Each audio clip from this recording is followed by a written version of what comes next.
Hola, ¿qué tal? Bienvenidos al Artes Larva, la vida breve.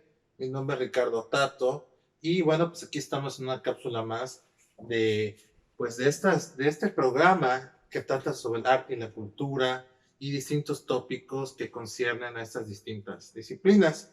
El día de hoy, al revés, al contrario de lo que habíamos estado platicando en las dos cápsulas anteriores, mi idea es no hablar específicamente ya del tema de la peste. Creo que ese tema ya se ha cubierto de manera amplia acerca con los libros de los cuales platiqué y las películas que también les sugerí para ver durante esta cuarentena. Y hablando de la cuarentena, me puse justamente a reflexionar eh, dónde radica la importancia de las bibliotecas. Porque cuando pensamos en bibliotecas, solamente pensamos en una biblioteca pública, como puede ser aquí en Yucatán, no sé, la José Martí, la Cepeda Peraza, la Biblioteca del Edificio Central de la UADI, etcétera, etcétera. Existen muchas bibliotecas públicas, pero según he leído y según me han contado, muchas de estas han caído lamentablemente en el abandono o en el desuso, no tanto porque las autoridades no se ocupen de ellas, sino porque pocos son ya las personas que asisten a estos recintos fuera de eventos extraordinarios como puede ser la presentación de un libro, un taller, alguna conferencia, más allá de estos eventos que son justamente eventuales, son pocos los que visitan las bibliotecas de manera cotidiana. Tal vez alguien me corrija si estoy equivocado, pero durante el día, antes de esta cuarentena, realmente es poco el público que acude a estos templos del conocimiento, a estos recintos del saber, y sobre todo que son estas, digamos, estas construcciones que albergan parte del conocimiento humano y sobre todo que lo resguardan. Creo que ese es uno de los objetivos más importantes de una biblioteca, resguardar el conocimiento humano. Por ejemplo, todo el mundo sabe pues esta historia acerca de la Biblioteca de Alejandría y también de la pensadora y científica Hipatia de Alejandría y cómo fue destruida esta biblioteca y fue incendiada por motivos que son totalmente extraliterarios y que van más allá del conocimiento. ¿Por qué? Porque muchas veces las pasiones humanas se desbordan y lo primero contra lo que se abocan los salvajes es justamente el conocimiento. Esto viene también desde tiempos bíblicos en los cuales se nos estaba prohibido consumir la manzana del árbol del conocimiento, del árbol de la sabiduría. Recordemos que gnosis significa conocimiento y por eso también existe un movimiento gnóstico.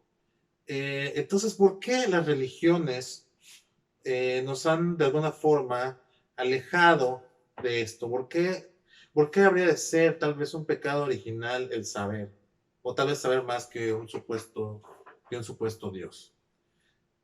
Disculpen que yo me vaya por las ramas, pero esto me hace pensar mucho en por qué las bibliotecas son importantes hoy en día y por qué desgraciadamente también muchas veces las bibliotecas a lo largo de la historia han sido víctimas de la quema de libros o de la satanización o de la destrucción total.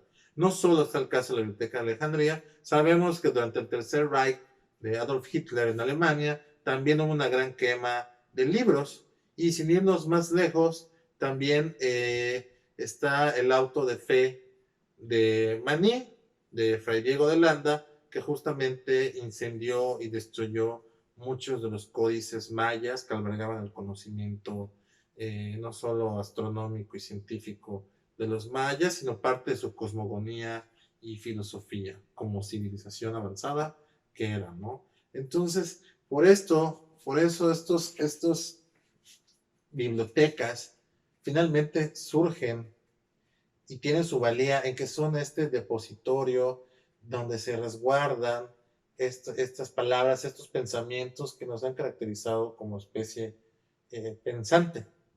Por ejemplo, aquí atrás de mí tiene una parte de mi biblioteca personal y me gusta compartir esto con ustedes porque muchas veces me pregunta gente, ¿y realmente has leído todos esos libros? Y la respuesta es que no, he leído varios, pero no he leído todos estos libros. Y ahí viene la segunda pregunta que mucha gente me hace. Y si no los has leído todos, ¿por qué tienes tantos o por qué sigues comprando libros? Y allá tendría dos respuestas. Una sería, ¿por qué no? Y dos sería, pues, para tenerlos. No podemos olvidarnos de que así como la gente tiene playlists de Spotify o también tiene sus listas personalizadas de películas en Netflix o en Amazon Prime, pues justamente una biblioteca es este compendio de intereses y de gustos personalizados que están al alcance de la mano. Imaginemos cómo antes, durante la época analógica, pues la gente tenía discos de vinil o tenía CDs y no había más que esforzarse más que para estirar la mano y sacar un CD, reproducirlo, o un disco de vinil y reproducirlo. Antes de la era digital, todos estos objetos tenían que estar a la mano y no había que buscarle en línea ni ver si tenemos buen wifi para poder disfrutarlos. Y ese es el caso de las bibliotecas personales. Hace rato hablaba de las bibliotecas públicas, pero para mí el último refugio del hombre sigue siendo su biblioteca personal. Esta biblioteca que tiene a mis espaldas y es esta aglutinación de mis intereses más íntimos y privados, obviamente desde el aspecto literario, ¿no? En esta biblioteca también yo tengo, solo basta con que yo estire la mano para encontrar algunos de mis tópicos favoritos. Por ejemplo, a muchas veces ocurre que el arte nos retroalimenta, vemos a veces una película, un cuadro, una obra de teatro, o escuchamos alguna pieza de música que nos remite a alguna otra obra. Y para mí no hay nada más fascinante y nada que me dé más gusto que cuando algo me remite a una obra seminal, poder acudir a esta obra seminal. Por ejemplo, en las cápsulas anteriores hablé de libros sobre la peste, pero no todos esos libros los había leído. Había leído, por ejemplo, el de Cameron o La peste escarlata, también había leído La peste de Camus, pero por ejemplo el diario de la peste lo empecé a leer cuando inició esta cuarentena hace un mes aproximadamente. Y fue simplemente investigando, me acordé de que existía ese libro y no solo que existía, sino que lo tenía aquí a la mano.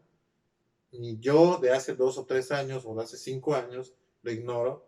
Sabía que ese libro de Daniel Defoe en algún momento me iba a ser útil o simplemente que era un libro indispensable y que en algún momento debía leerlo.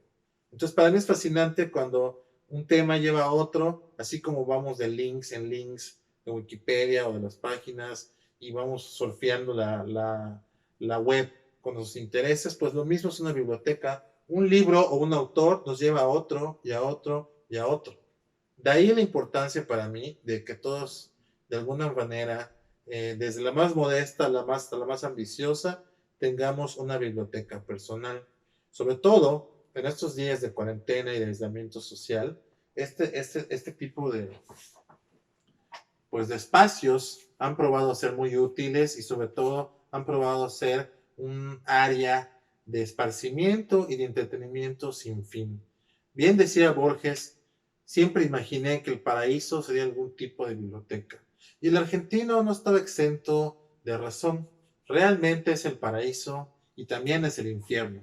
Una biblioteca personal es este conjunto de pasiones y también de temores que asolan el pensamiento humano. Y justamente de ahí radica que año con año se vaya construyendo y deconstruyendo, ¿no? Muchas veces vamos puliendo nuestro catálogo, nuestra selección de libros, deshaciéndonos de algunos que tal vez nunca vamos a volver a leer. Y sobre todo, conservando los que seguramente hemos leído y pensamos leer a un futuro próximo, y además alimentándolo con nuevas piezas de literatura, de obras literarias, que seguramente nos van a servir hoy, tal vez mañana, y seguramente que llamaron la atención del hombre de ayer. Entonces, pues con esto me despido, cierro esta cápsula del arte es largo, la vida breve. En esta ocasión hablamos sobre las bibliotecas, que como les dije, son un refugio contra la estulticia humana y sobre todo nos invitan a quedarnos en casa. Buenas noches. Juntos transformemos Yucatán. Gobierno Estatal 2018-2024.